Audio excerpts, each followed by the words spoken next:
malls, restaurants, fast food chains, boutiques, salons, karinderya, sari-sari stores, food carts, vendors, and even ambulant vendors.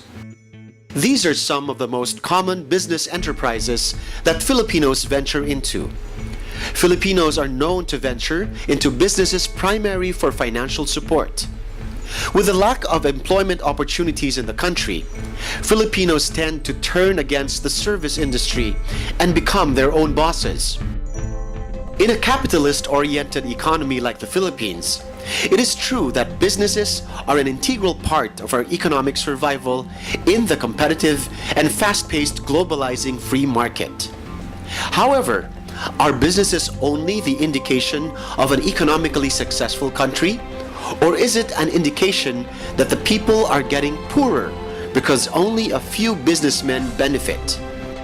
The good news, my friend, is that you can do something about the business culture you have been accustomed to. Self-preservation and self-absorbed profit-driven motivations. But at the end of the day, have you ever questioned where the heart is in all of these? Be honest. Have you even thought about the people who work for you? Have you even realized that within you lies the power not only to uplift the economy, but to also improve the social conditions of every Filipino, so that together we can build a great nation and sustain it for the next generations to come. Thankfully, a new social movement in the Philippines has arrived and been creating waves in the business world to achieve these objectives.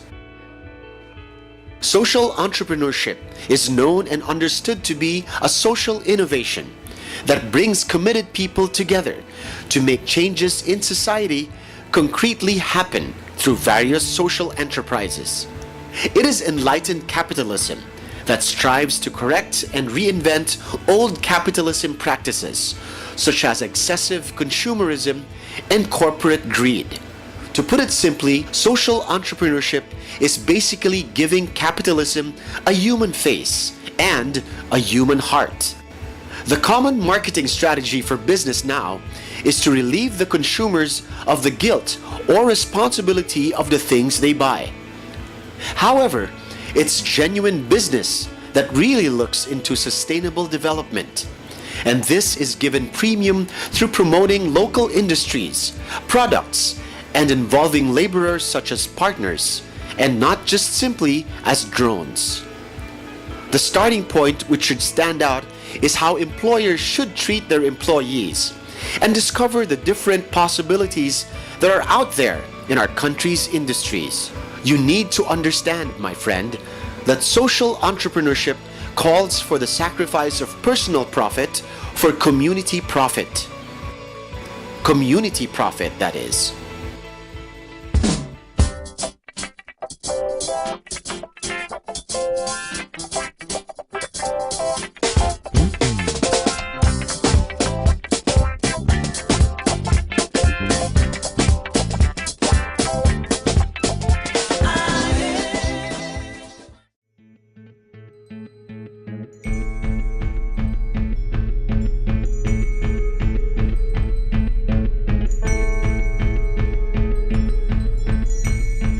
Social entrepreneurship is the new way of creating wealth that does the most good. It is about using your talent not only to fuel your ambition, not only to create wealth for yourself, but to build a caring and caring society. And so social entrepreneurship for me begins with love of country. So what we're trying to do now in our effort to really develop social entrepreneurship in the country is to be a bridge between the rich and the poor. Dahil hindi kalaban ng mahirap at mayaman.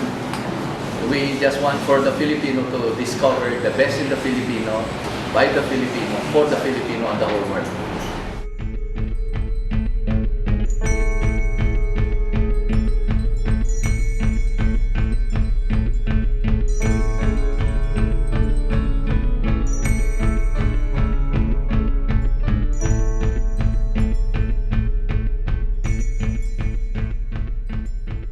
Melody Florendo, a senior from Ateneo de Manila University, and I'm with the Frontline Social Business Development Group. Social entrepreneurship is creating a business that will address a social issue and creating a solution for it that is sustainable and replicable. I think it's going to get bigger. Right now, for GKCSI, they're developing a lot of social entrepreneurs already. Even Human Nature just started a few years back, and now it's one of the biggest and fastest growing social enterprise in the Philippines. So there's a great potential for social entrep in the Philippines. And social issues will never be gone. There's always something that you have to address. So social entrepreneurship will always be there. I'm Angela Bo, an Ateneo student who's engaged in social enterprise. A social enterprise is different from other enterprises in that it attempts to solve a social problem. So that's one thing. Its very purpose is about fixing something in society. And second, I think it incorporates more shared value creation in every part of the value chain. Instead of, for instance, just trying to hire people or just in the end profit sharing. Social enterprises really trying to integrate more sharing in every part. It really tries to maximize the value creation that already happens in any kind of business. Social enterprise makes this value shared. Hi, my name's Aloy Chua, and I'm currently a senior studying BS Legal Management in the Ateneo. And I'm also a member of Frontline Social Enterprises Development Corporation. So, we're a GKCSI affiliated social enterprise. We're the training and development arm. It's a business model wherein it's done for the sake of the poor, treating them not just as replaceable performers of labor, so to speak. It's done with, like human nature, it's done with the heart, and it's trying to build relationships with these people. So it's trying to build sustainable and lasting close relationships to empower them. It's gonna become the phenomenon. It's gonna become the big thing talaga.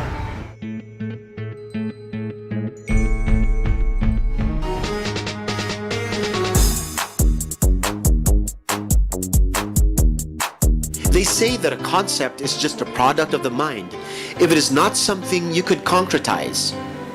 You could say that social entrepreneurship is just a floating idea unless you have a tangible proof that it exists. Worry not, my friend, because there exists a successful social enterprise in the Philippines. Human Nature.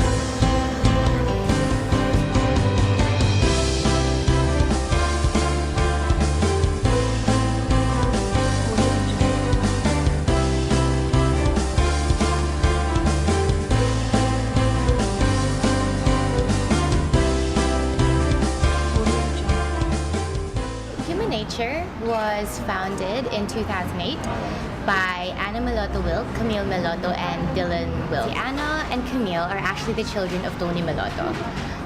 And Anna is married to Dylan. So all of them have the strong desire to help uplift the Philippines from poverty. There is this new trend in the US market of natural and organic products becoming more accessible and more affordable because, all this time there was this notion that these natural and organic products were really pricey and really expensive. They thought, you know what, I wonder if we can replicate this in the Philippines. And they were like, we noticed that all of the raw materials of natural and organic products can be grown here in the Philippines. So what they did when they came back was they set up a meeting with a formulator, and they started, coming out with their own line. We first came out with shampoos, and then we started moving towards lotions.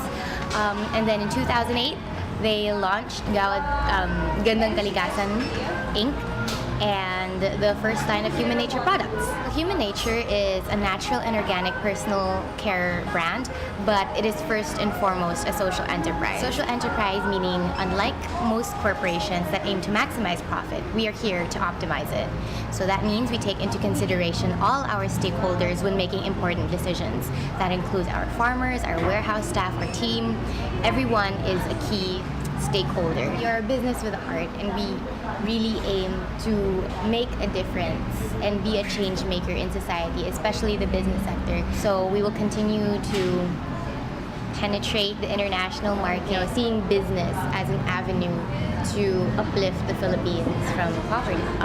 It's okay to become a millionaire as long as you make 50,000 other families become millionaires with you.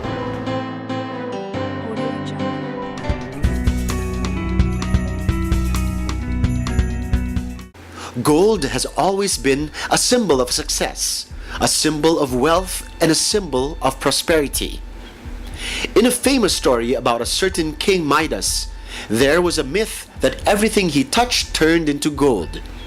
Amazing at first, but when eventually his food turned into gold, the enchanted story eventually turned into a curse, a nightmare that should be escaped. Moving away from the European medieval age story of palaces and royalty, there lies a farm, so far yet so near in the Philippines, called the Enchanted Farm, where even just the semblance of gold symbolizes hope for the community, for the Gawad Kalinga community, and they owe it all to the untapped duck industry. Who would have thought that ducks could save the community? From this, the golden egg was born. My name is Alvi Benitez. I'm involved in Gawad Kaling also with this project, with this business, and it's called the Golden Egg. Why is it a golden egg? Because it's yellow.